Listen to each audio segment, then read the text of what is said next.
எங்கள் நிலம் பறித்ததனால் கட்டவுட்டாய் நிற்கிறோம். எங்கள் வளம் பறிக்கப்பட்டால் உங்கள் வளம் அழிந்திடும். எங்கள் நிலம் பறித்ததனால் கட்டவுட்டாய் நிற்கிறோம்.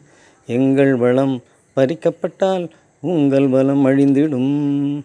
தொழில் வளர்ச்சி என்ற பெயரில் வளமெல்லாம் அழியுதே. விளைநிலங்கள் பறிக்கப்பட்டு சாலைகள் பெருகுதே.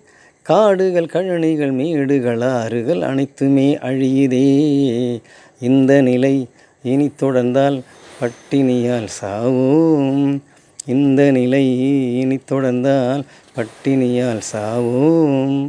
அதனால் தமிழக மக்களை நீங்கள் போராடத் துணிவீர். அதனால் தமிழக மக்களை நீங்கள் போராடத் துணிவீர்.